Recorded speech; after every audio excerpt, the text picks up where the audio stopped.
uwurongoye ikigo BBN kuri uyu wa kabiri Munyonyo yashikirije icese isima iri mu bwoko bwa GLC ko igiye kudandazwa ku mugaragaro. Umunano yahaye abamenyesha makuru yamenyesheje ko imisi bari bayugaye kwari ukugira ngo bayipime ko ikwije vyangombwa kugira ngo ihabwe abene gihugu. Twaragirishije ikiganiro muri Intersource d'Inir tuvuga yuko ibiharuro byo twita resultat d'analyse by'isima GLC byasubiwemo mu Gifaransa byabaye falsifié.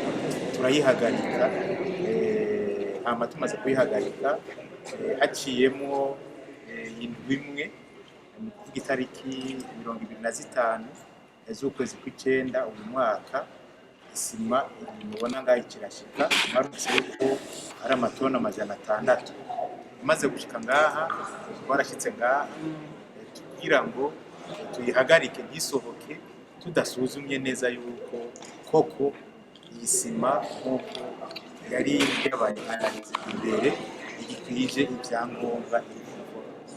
Rero twaragize ibyo bipimo uno munsi twari tuje gushikiriza ibyo bipimo GLC aba bantu b'abaimportateurs b'isima GLC tubashikirije yuko ibiharuro byakozwe imisi 28 basanze isima ikwije ibyangombwa, nicyo gituma tuyirekuye ku mugaragaro kugira ngo dushobore kuja mu isoko. Twaciye tuboneraho no kuvuga ibintu bijanye n'ibikoresho byo kubaka. Twavuze amaferabeto mwarabikurikiye, twari twahagaritse kuva itariki 2 mu mwaka gushika ejo bundi matariki 20 z'ukwezi kw'icumi twari twabihagaritse, ariko biratera ingorane nyinshi iyo ikigo kijejwe gusuzuma ubuziranenge gihagaritse ibintu, ni kuvuga ivyo bintu birasamburwa canke ugasubira iyo vyaje. Rero vyarateye ingorane cyane ku buryo leta yagize ikigongwe iratanga amezi 2 maratumvise arenga gushika itariki 1 y'ukwa mbere 2024. Rero twebwe dushobora kwitambika imbere y'ingingo politike nk'iyi. Nanone uravye ingorane vyateye barabikurikiranye, na twebwe turabishima kuko naho bitandukanye n'ibyo dukora nta kundi turindiriye itariki 1 y'ukwa mbere 2024 niyashika nta kigongo BBN izogira, kuko uranguye ibintu umudandaza mu importateur akarangura ibintu bidakwije amategeko aba yiteguriye guhomba. Niko amategeko y'isi abikora.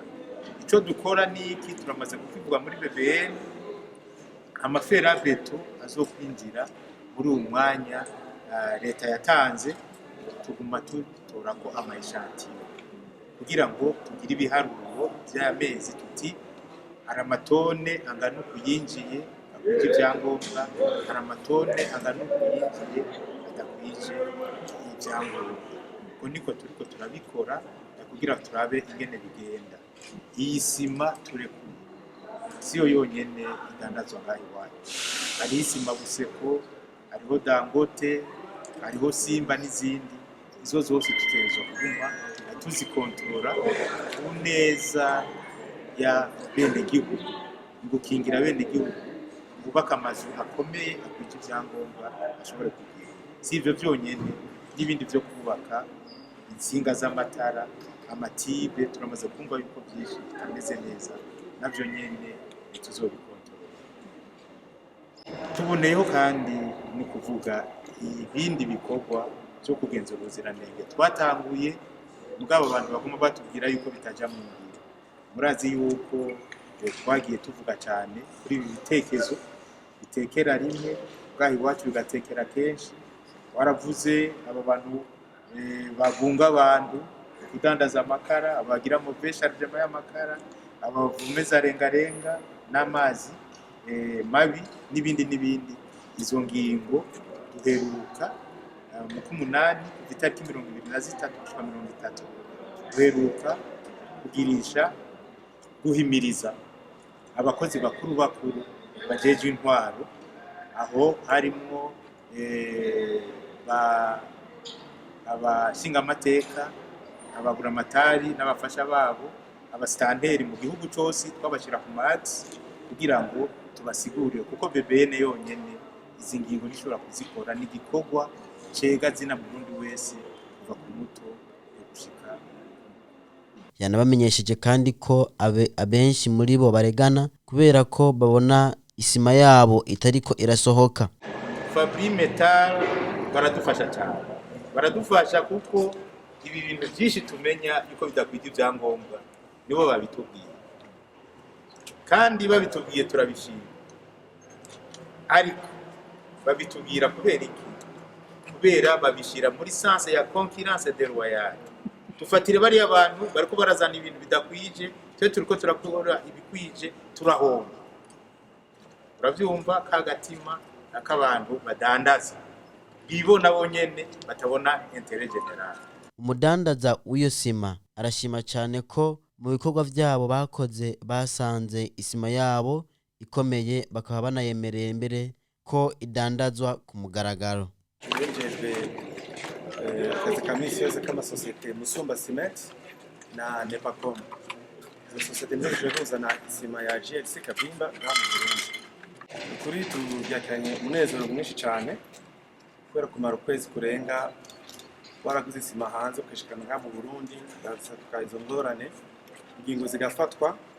Twarihanganye turarindira kuja kunonosora ingene zimeze uko atabuzanenge ifise izo sima.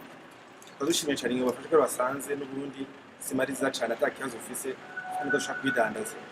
Turashimiye cyane ikigo BBN mwanya kandi no kudukebura kubera mu ntango bwo tuzana iyo sima twazanye echantillon bayipime, usanga echantillon ni nziza cyane. Ngo byo biteye amakengano kuvuga nyene hajya usanga abagenyi baje gukora iyo sima baca bahindura ibintu haruro BBN atubwiye bikorere ko murabe ko atakintu cyahindutse ko raporo y'amaresultat y'ubwa mbere. Turashimira rero ko bagize amanalize yabo basanga byose bimeze neza kandi sima ni nziza n'ukuri, icyo tuvuga ko kenguruka.